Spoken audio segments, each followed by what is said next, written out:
Você já parou para prestar atenção que hoje em dia você não pode mais discordar de ninguém? Basta você discordar de alguém e essa pessoa, ela não vai discutir com você suas ideias. Não, ela vai tentar destruir a sua reputação. E isso não é só na política, não.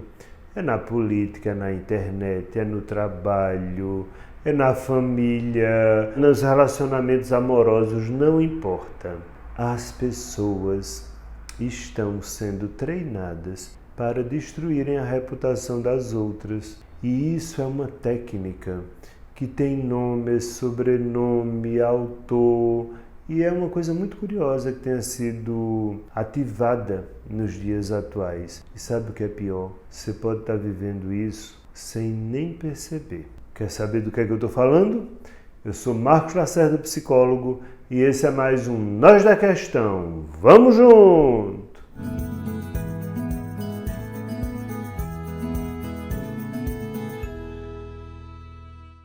E aí agora, eu preciso que você me escute com jeito, porque eu não estou falando de política não. Juro, não estou. Eu estou apenas citando uma personagem que falava muito sobre um determinado tipo de política. Eu estou falando de Olavo de Carvalho. Você sabe quem foi Olavo de Carvalho? Olavo de Carvalho era da turma dos anti-vacina e, por sinal, Olavo de Carvalho morreu de Covid. Enfim, mas Olavo de Carvalho, ele fazia uma proposta muito virulenta e muito perigosa, que eu realmente não sei dizer se o conceito é dele, se foi criado por ele este conceito, ou se ele apenas difundia o conceito, mas ele difundiu mesmo. Que é o seguinte, ele dizia que quando você não conseguir vencer uma pessoa no campo das ideias, você deve adotar uma estratégia muito mais danosa, muito mais virulenta. Você deve implementar o que ele chamava da destruição da reputação. Veja, é curioso, porque isso era de fato proposto por Olavo de Carvalho. Você tem alguém que é seu inimigo? Você tem alguém que discorda de você? Você tem alguém que não faz ou não diz o que você quer? Não perca seu tempo. Não discuta, não debata ideias. Destrua a reputação dessa pessoa. E isso é uma posição absolutamente perversa. É uma posição cruel, desonesta e está sendo amplamente incorporada pelas pessoas sem que nem ao menos as pessoas se deem conta. Muitas vezes não se dão conta de que estão incorporando e muitas vezes não se dão conta de que estão sendo vítimas. Então, vamos entender como é que a destruição da reputação proposta, ou pelo menos difundida por Olavo de Carvalho, funcionava. Criando-se uma narrativa de má fé mesmo para lhe desmoralizar. A ideia não é rebater suas ideias, nem questioná-las, não. A ideia é realmente lhe desmoralizar, de modo que ninguém mais lhe leve a sério, ninguém mais lhe ouça, ninguém mais preste atenção em você. É isso, por exemplo, que o cancelamento da internet faz. O tribunal da internet não discute ideias. O tribunal da internet tenta destruir a pessoa desmoralizando-a. E por mais que você tenha argumentos contrários, os argumentos serão distorcidos. E aí você vai ver como é que a sua reputação é destruída sem você perceber. Porque existe um ritual a ser seguido e que Olavo de Carvalho ensinava bem direitinho o beabá. Mas eu não estou querendo que você aprenda o beabá, não. Eu estou querendo que você aprenda a identificar para se defender e talvez você esteja sendo vítima disso e não perceba. Preste atenção, porque a sequência é sempre a mesma, tá? O primeiro passo é distorcer o que você disse. Por isso, não importa o quanto de provas, o quanto de argumentos, o quanto de documentos você tenha, isso será distorcido. Frases serão retiradas, tudo o que você disser, apresentar de boa fé, de boa vontade, vai ser usado contra você. Porque a primeira regra para Olavo de Carvalho era: distorça o que o outro disser. E distorça mesmo. O segundo passo é colocar a pessoa numa categoria negativa.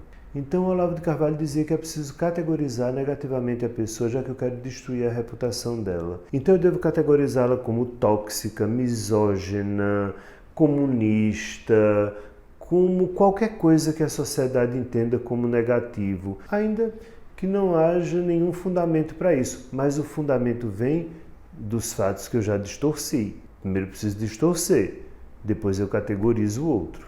O terceiro passo é fazer ataques morais e pessoais. O ataque será e deve ser dirigido a você, a questões pessoais e morais suas. Você é um velho, você é ridículo, é um louco, você é perturbado. Não importa o que você disse, não importa o que você fez. Isso não será nem considerado. E aí ainda temos um outro passo: criar o efeito manada. Depois que você criou toda esta narrativa, ela precisa ser difundida ao máximo. Ela precisa ser espalhada, né? Lá no WhatsApp da tia ou em qualquer meio de comunicação, não importa. Dali a pouco você vai começar a ver as pessoas lhe atacando, pessoas que nunca lhe viram, que nunca lhe conheceram, que não sabem nada da sua vida, da sua obra, de coisa nenhuma. Elas começam a lhe atacar,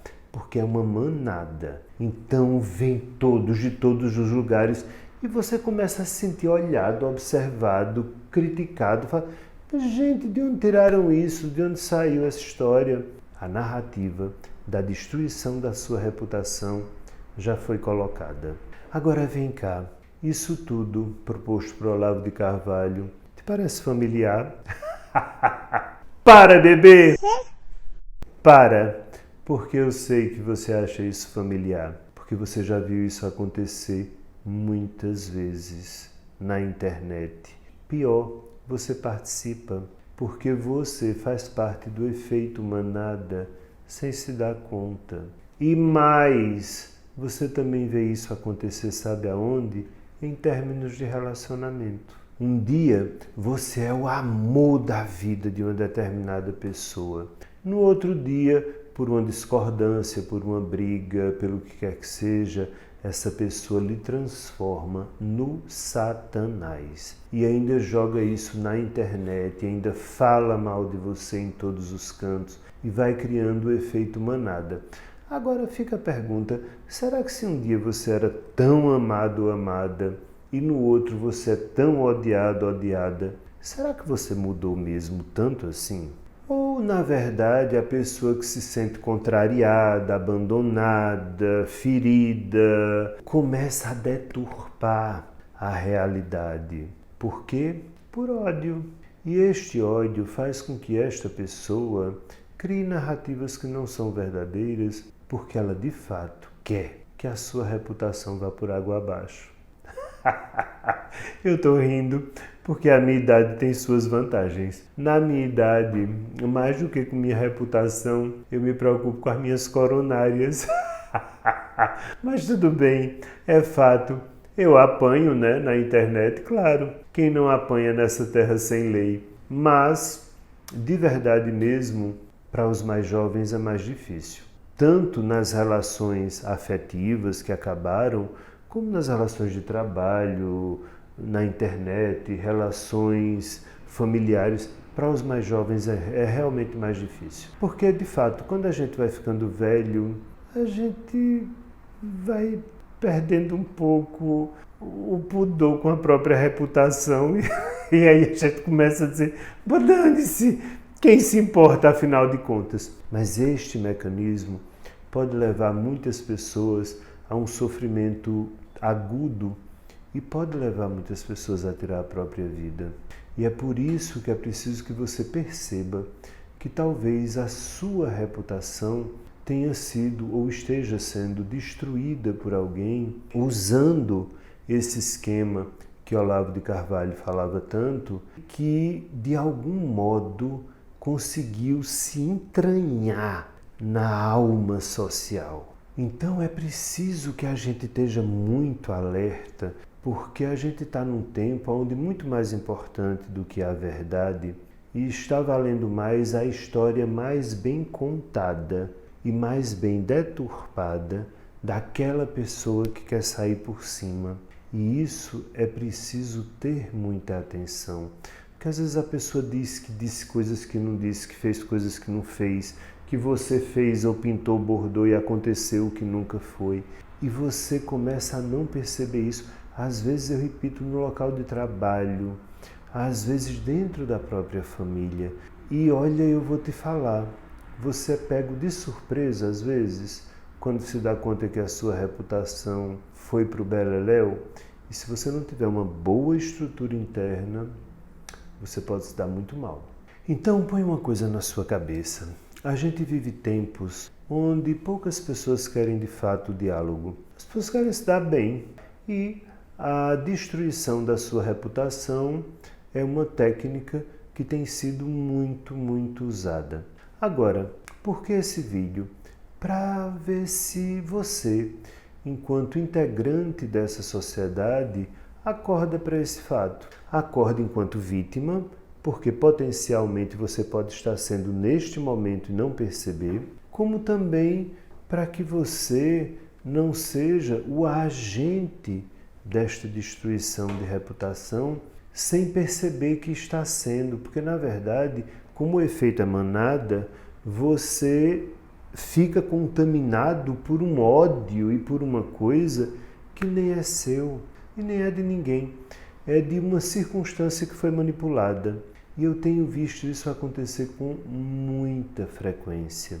É porque é tão triste ver pessoas, sobretudo as mais jovens, se desorganizando internamente com isso. Então, para refletir.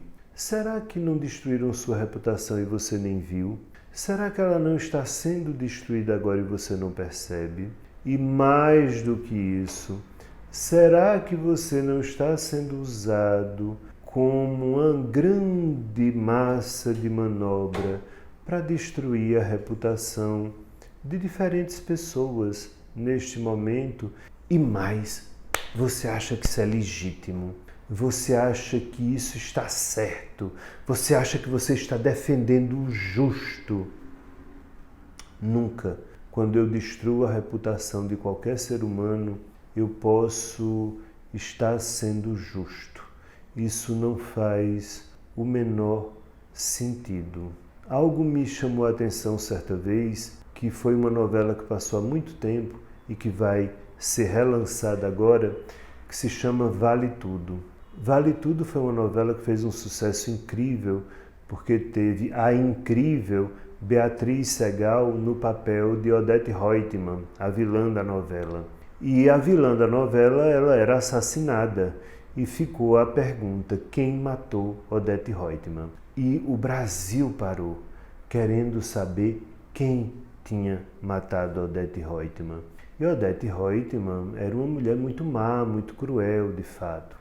Mas sabe o que me chamava a atenção desde aquele tempo? Era a empolgação das pessoas com a ideia de quem tinha matado Odete Roitman. Não havia uma indignação por Odete Roitman ter sido morta. É como se as pessoas adotassem para si a ideia da pena de morte. Ela era uma vilã, ela era má, ela podia ser morta mesmo. E está tudo bem ela ser morta. Não interessa, a gente quer saber quem matou para dar os parabéns. Odete Roitman ter morrido, está valendo. Será? Será que a Odete Roitman não deveria ter sido julgada pelos crimes dela, não deveria ter sido presa, não deveria ter ido a um júri, não deveria ter sentido o peso da lei pousar sobre as costas dela só porque ela era uma mulher rica, poderosa e que de fato para ela valia tudo? Pois é, o problema é que sem perceber à época, todos adotaram para si o lugar de Odete Roitman, na hora em que ficaram felizes com o assassinato dela. E as pessoas sequer pararam para pensar nisso. Então, você está parando para pensar sobre o que você tem feito nessa internet de meu Deus? Pois pense um pouquinho, sabe por quê? Porque amanhã pode ser você, pode ser seu filho, pode ser seu marido, sua esposa, pode ser alguém que você ama, que veja recair sobre si essa condenação social da destruição da reputação, simplesmente como uma forma de vencer alguém que me contraria e com quem eu não quero discutir ideias. Pense nisso. Tchau, até a próxima!